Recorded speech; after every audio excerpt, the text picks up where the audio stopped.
All right, guys, excuse the shakiness. Hopefully, I'm going to try to keep it down to a minimum.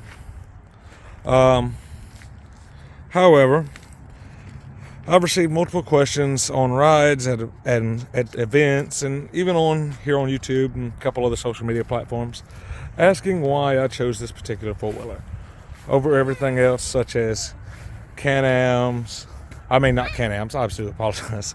Arctic Cats, the high lifters, of course, submarines such as the Hondas, and it was just kind of sort of a no-brainer for me personally. So stay tuned, and I will show you why. All right, now we're back. First things, I'll let a few of you owners guess what those are. Now, this is a 21 4 tracks 420. Belongs to a good friend of mine. All right. We're currently working on a few small issues with it. We need to do a valve adjustment on it. And we also need to do, valve adjustment, rear seal, and find out where the radiator leaks coming from. We've got a good idea, but I know it's not pretty, but I will be honest with you. The guy who drives this thing on a daily basis, every time we go ride, he's not nice to it. And the simple fact that it still runs honestly amazes me. The fact that I have personally, hooked the cable to this thing and drug it out of countless holes. And at one point, helped fish it out of a pond upside down. But yet, it still runs. I've got nothing but respect. Although them cryptids do be looking nice on there, don't they? Anyway, the Hondas do excellent. I have no problem with Hondas whatsoever. Except parts availability. Parts availability has been a major issue for this bike. Namely front axles. Excuse the custom winch plates we're putting together. Like I said, this guy is hell on four-wheelers. Love him to death, but he's rough on them. Now, that was my initial choice, is to go with a Honda. And I've been out of the four-wheeler game other than in 2020, I picked up a 2019 Brute Force 750. But prior to that, I hadn't had one in probably 10 years. My previous four-wheeler and my first four-wheeler I personally owned was a Honda Recon 250 ES, which was plagued with issues. But that was only due to the electronic shift. Everything else, I drove the absolute daylights out of it. If you put your four-wheel drive four-wheeler through it, my two-wheel drive was going through it. Well, that was my philosophy anyway. Now, my biggest drawback with going with Honda these days, let's start with them first, just because we're already on the topic, is that Honda does not make a big bore ATV. I want power. I want the ability, when I hit a hole, I'm going through it. No ifs, ands, or buts. And that is and that's just due to the local areas I ride. That has a whole lot to do with it. Here locally, we have very rough suction mud. It's clay ground, and it does not play. You need to be able to power through it. In some cases, you can paddle through it, just using the tires as power. But it's not guaranteed. So raw power and everything else has a lot to do with how your bike handles. If there's severe wind noise, guys, I do apologize. It is a bit windy today, and I am shooting this on the phone, unfortunately. So I'm just doing what I can to answer some questions.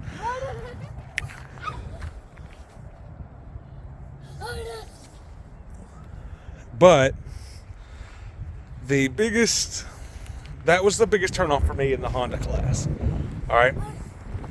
And it was the same with the Kawasaki's. I mean, Kawasaki's are known to be reliable. But taking my brute force in comparison, a 570 XMR can run side by side with my 2019 750 brute force. It's sad, but it's true. I believe the 570 XMR puts out 48 horse, if I'm not mistaken, and the brute force puts out 51 or 52, maybe. I will have to check my math again, but I'm close. Now, let's see. Arctic Cat, just no. That's just personal preference. It's nothing, no shame on them, but I'm also going to be honest. If I'm buying a brand new bike or quad, I'm running from Arctic Cat. Their quality has dropped tremendously. All right. The next thing that has come up has been the CFMotos, the C-Force line. Now, be honest. I will be 100% honest with you folks. I was not opposed to picking up a CFMoto C-Force 1000. And honestly, I know I'll get some hate for this, but it may very well be my next bike. I've run across a few of them on the trails. Owners have had nothing but fantastic things to say about them.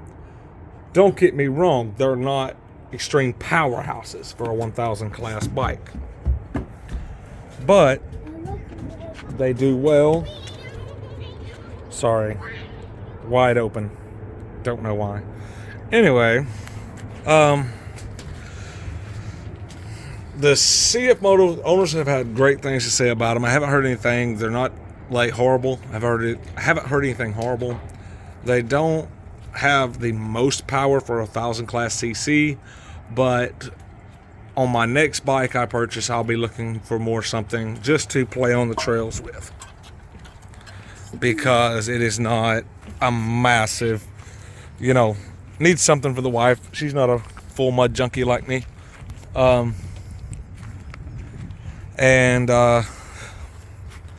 Next up, let's see. Well, I guess we'll address the elephant in the room. Polaris, the high lifters. Yes, I did test drive one. Yes, I did like it. It was actually one of my, kind of let's buy America, be American, philosophy. It was kind of what I wanted to do. But after test driving a high lifter, practically brand new at the dealership, and then test driving one of these on the trails, it was absolutely no comparison. Well, I didn't even test drive one of these. I test drove an 850. Now, the 1000 class 2022, no, it was a 21, excuse me, high lifter 1000. It's a comparable bike. It's the only bike out there that can compete with this one. But the reality of it is that it just doesn't. The Can-Am's got a lot more power, and you feel it. Now, they do produce right around the same amount of horsepower. If I'm not mistaken, the XPs are 1000. The XP 1000s are 90, I believe 90 horse. But when you compare it to this, even though it's 1 horsepower more, this bike has 1 more horsepower, I believe. Don't hold my numbers to that. But the reality of the subject is the clutching seriously hurts the Polaris. Now, granted, I could go aftermarket clutching, but also what hurts the Polaris from what I've heard from owners and everything else, is snapping axles. They are extremely prone with bad axles. I've personally had 3 of them here at the house from the group we ride with. One was to replace axles. Another was, I believe, just a regular service. I don't remember, but, and the other we had to replace the diff in.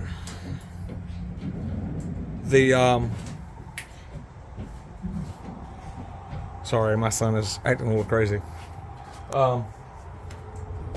The high lifters, I just could not see. I liked the looks of them over the Can-Ams.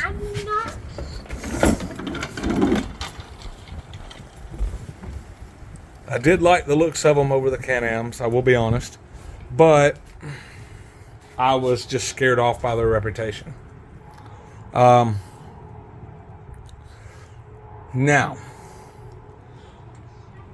as far as any other type of bike, or like the Renegade, I like the Renegade, but I also like having a rear rack.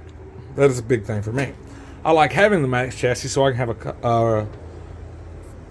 a comfortable passenger. Me, my wife, and my son can all 3 ride this bike with no problems whatsoever.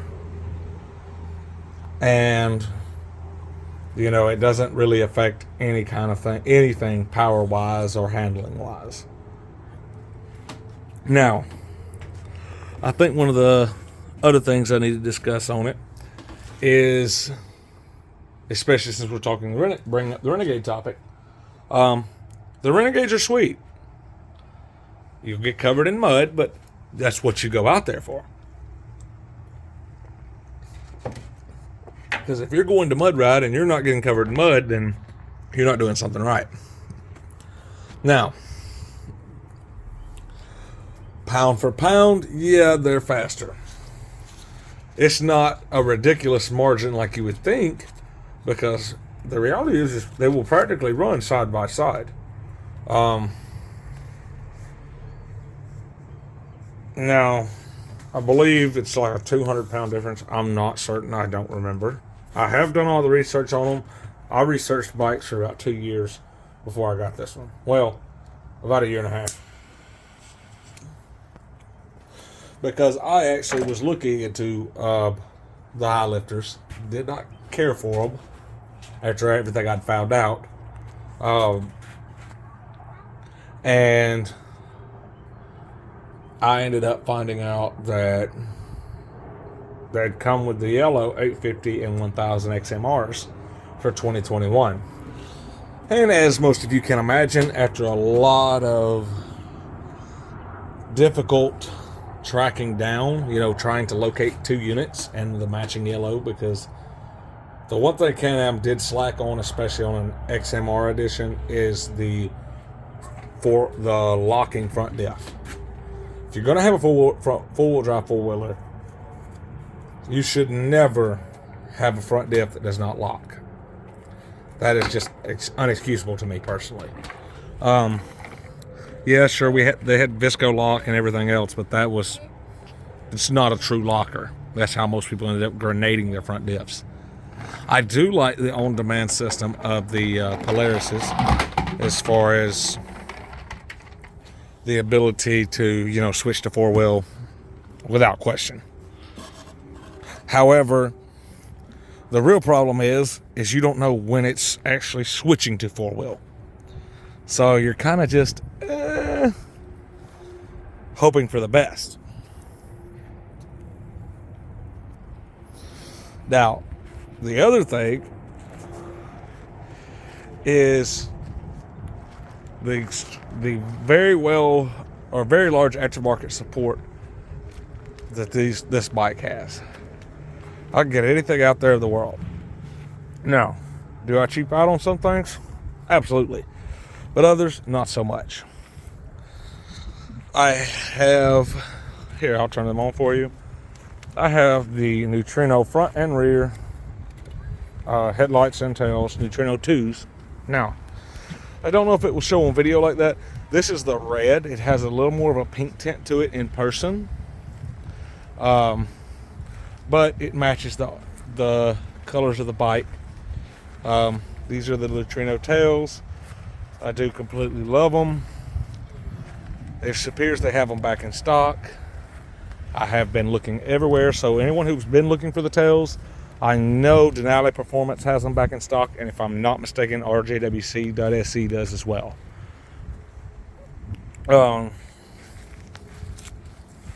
Excuse the homemade exhaust.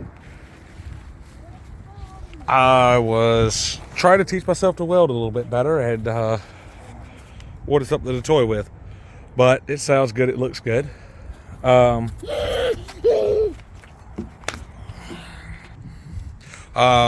As you can notice, I also, since the last video, have changed up tires. Well, since our last communication video. My friend bought these for his 420 and just did not have really the power to turn them like that, especially in the soupy stuff. In a more watery location or water holes, he would do wonderful, but he's going gear reduction and everything else here soon, and more than likely we'll trade back. He wanted to trade for my cryptids, and I mean, honestly, I'd be a fool to say no. Now, I'm obviously not discussing the financial arrangements me and him have, because that's just, personal. But I will say I got a deal. These are the 28 by 10 by 14s, I believe, or they could be 28. Yeah, they're the 10s. They're not the pizza cutters. And they do extremely well. I did lose about a 3/4 of an inch of ground clearance, but the paddles themselves and the very aggressive tread definitely made up for it. But I guess enough about that. I guess you folks want to hear that exhaust. Again, I just did my service last night. Front, rear diffs, and transmission and oil.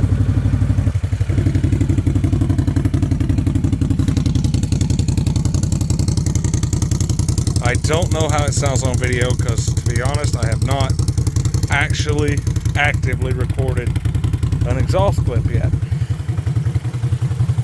Let's see what it sounds like with some throttle.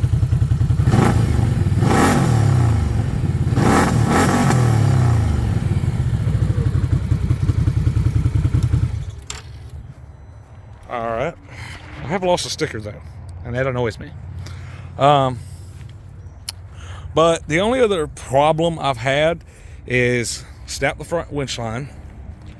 Has a new line with a better hook on it. And the biggest issue I've had has been this. I know it's ugly, it looks like poop, but I don't care. It works. The factory front drive shaft snapped on me not once, but twice. The second drive shaft that snapped, we welded up. Well, we didn't weld it up. A buddy of mine did. And it broke again. So we went back, or he went back, added some extra steel to it, and stiffened it up. Now, I do have plans to order a Turner front prop shaft, just so that I don't have that problem anymore. But this is just get me by until I order one. I know it's horrible, leave me be. The same thing is with the exhaust. Nothing was modified. It all uses factory mounting locations. He even still runs the factory band clamp on the exhaust. Cost me an afternoon to make it. I mean, it was just parts I had lying around. And believe it or not, have no issues with it. Underwater or anything else. In one of my videos I posted recently, I did swamp the bike. But it was due to my own ignorance. Sadly, I thought it was due to my exhaust, and I was ready to take that hit. But it was on me. When I had leaned forward to winch out and unhook so that we could hook to his cable after the bike had shut off, or while the bike was still running, I had flooded the clutch box. my dumb self accidentally hit the kill switch while being submerged practically to where the key is, which is above the seat. So the bike did its job. It did what I wanted it to do. I wanted the snorkel for a reason, the factory BRP snorkel, because I like the looks of it. And I didn't really want the big risers for the clutch and everything else, because I'd rather flood the clutch and belt box than flood, the actual engine. So water came in through the exhaust, but wasn't a crap ton, even though it took us about 5 minutes to get it out of the water. Well, probably about 3 minutes, but fired it up and it spewed water out, of course. But no water in the oil. Originally, I did think it had water in the oil, so I winched it back to the towed it back to the parking lot. But no water in the oil. That's upon further inspection. Still played it safe, went ahead and did an oil change. Because I was very, I call myself intelligent about when I built this exhaust. I welded a nice sized delta into the pipe itself to stop any kind of, that way the engine would have enough back pressure to push any water out that got in easily. Now, other than that, did have an axle boot come off on the driver front. No big deal. Axle boot didn't get torn or anything else. It just literally slid off. I don't think it was tucked and clamped properly from the factory. Other than that, I've had absolutely no problems out of the bike whatsoever. And trust me, I put it through just as much hell as he puts this one through. This one is getting a secondary gear reduction, a rear output seal. When we do that, we're going to adjust the valves on it. Most likely going to get an exhaust and tuner. But before the next ride, we're going to focus on, I know we're going to finish up the winch. And we have a couple small red leaks that we got to figure out. Our coolant leaks. And other than that, I redid a lot of wiring on it as far as the winch, rock lights, and everything else goes. And I'm going to put some more light pods in on this one since they didn't fare too well. And remount a different overflow tank. We're also going to lower the angle of the radiator down to approximately match mine to about right here. We will, of course, clearance and everything else to do that. And I'm going to be honest. Don't get me wrong. It's not the prettiest, rad relocate and everything else, because obviously this bike didn't come with that. But I will tell you one thing. Definitely works. He's not had any issues with overheating whatsoever. Usually his fan will only come on after the rad's completely caked in mud and we've rode all day. And that still very rarely ever happens. It is a homemade kit, but it does the job. And more importantly than that is it survived him. Don't get me wrong. I don't want him to watch this video and think I'm attacking him. But he knows he's hell on the four-wheeler. But no, I really did want to post a video addressing multiple concerns that people had asked me in comments, and do excuse the shop. It is a little bit of a mess right now. Obviously I did all the fluid change last night, so it was just But we've got a few small things to work out. We've got to do rear brakes on this as far as tightening them up, getting them checked in. Little bit of clearancing for the tires. These are the stock Cryptids that came on mine, which he has really no problem spinning. I mean, a gear reduction will still put him, you know, top of the list. I mean, he'll be a beast in these. And more than likely, even if he does want his tires back, we'll do some trading and everything like that, because I'm possibly, don't know just yet, gonna go with the XM 310s. I do ride a lot of mud, but I mean, I don't have any issue with them, but it's just not tall enough for me. I have found a 6-inch lift kit after months of searching, because everyone makes them all the way up to 2018, and then when they went to the narrower track, people stopped making them.